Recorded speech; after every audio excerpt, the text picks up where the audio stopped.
என் மீட்பர் வாழ்கின்றார், இறுதியில் மண்மேல் எழுவார். யோபு நூலிலிருந்து வாசகம். என்மேல் இரங்குங்கள் என் நண்பர்கள், என்மேல் இரக்கம் கொள்ளுங்கள், ஏனெனில் கடவுளின் கை என்னை தண்டித்தது. இறைவனைப் போல் நீங்களும் என்னை விரட்டுவது ஏன்? என் சதையை நீங்கள் குதறியது போதாதா? என் வார்த்தைகள் இப்பொழுது வரையப்படலாகாதா? அவை ஏட்டுச் சுருளில் எழுதப்படலாகாதா? இரும்பு கருவியாலும் ஈயத்தாலும் என்றென்றும் அவை பாறையில் பொறிக்கப்பட வேண்டும். ஏனெனில் என் மீட்பர் வாழ்கின்றார் என்றும் இறுதியில் மண்மேல் எழுவார் என்றும் நான் அறிவேன். என் தோல் இவ்வாறு அழைக்கப்பட்ட பின் நான் சதையோடு இருக்கும் போதே கடவுளைக் காண்பேன். நானே அவர் என் பக்கத்தில் நிற்க காண்பேன். என் கண்களை காணும், வேறு கண்கள் அல்ல.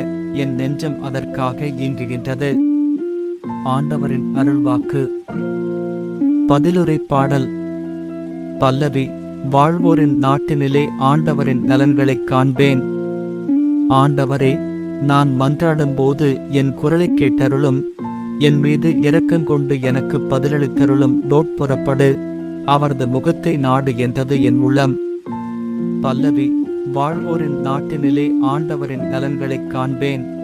ஆண்டவரே, உமது முகத்தையே நாடுவேன். உமது முகத்தை எனக்கு மறைக்காதிரும். நீர் சினங்கொண்டு அடியேனை விலக்கிவிடாதிரும். நீரே எனக்கு துணை. என் மீட்பராகிய கடவுளே, என்னை தள்ளிவிடாதிரும். பல்லவி. வாழ்வோரின் நாட்டினிலே ஆண்டவரின் நலன்களைக் காண்பேன். வாழ்வோரின் நாட்டினிலே ஆண்டவரின் நலன்களைக் காண்பேன் என்று நான் இன்னும் நம்புகின்றேன். நெஞ்சே, ஆண்டவருக்காக காத்திரு. மன உறுதிக்குள் உன் உள்ளம் வலிமை பெறட்டும். ஆண்டவருக்காக காத்திரு. பல்லவி.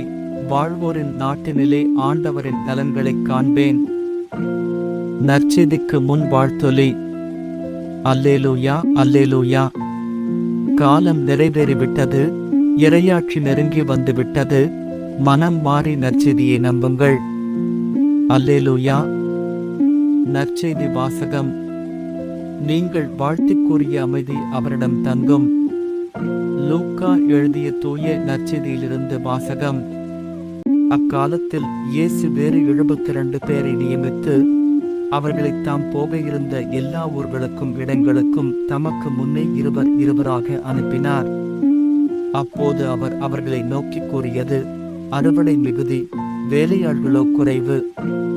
ஆகையால் தமது அறுவடைக்கு தேவையான வேலையாள்களை அனுப்பும்படி அறுவடையின் உரிமையாளரிடம் மன்றாடுங்கள். புறப்பட்டு போங்கள். ஓநாய்களிடையே ஆட்டுக்குட்டிகளை அனுப்புவது போல் உங்களை நான் அனுப்புகிறேன்.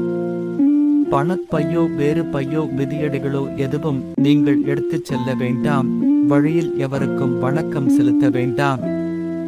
நீங்கள் எந்த வீட்டுக்குள் சென்றாலும் இந்த வீட்டுக்கு அமைதி உண்டாகுக என முதலில் கூறுங்கள்.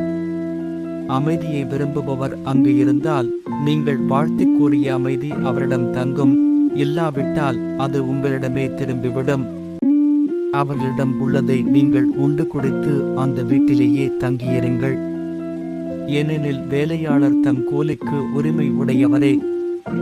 வீடு வீடாய்ச் செல்ல வேண்டாம். நீங்கள் செல்லும் ஊரில் உங்களை ஏற்றுக்கொண்டால் உங்களுக்கு பரிமாறுவதை உண்ணுங்கள். அங்கு உடல் நலம் குன்றியோரை குணமாக்கி இறையாட்சி அவர்களை நெருங்கி வந்துவிட்டது எனச் சொல்லுங்கள். நீங்கள் செல்லும் ஊரில் உங்களை ஏற்றுக்கொள்ளாவிட்டால் அதன் வீதிகளில் சென்று எங்கள் கால்களில் ஒட்டியுள்ள உங்கள் ஊர்தூசியையும் உங்களுக்கு எதிராக உதறிவிடுகிறோம். ஆயினும் இறையாட்சி நெருங்கி வந்துவிட்டது என்பதை அறிந்து கொள்ளுங்கள் எனச் சொல்லுங்கள். அந்த நாளில் அவ்வூர் பெரும் தண்டனை சோதும் நகரினர் பெரும் தண்டனையை விட கடினமாகவே இருக்கும் என உங்களுக்கு சொல்கிறேன். இது ஆண்டவரின் அருள்வாக்கு. பிதா சுதன் பரிசுத்த ஆவியின் பெயராலே ஆமென்.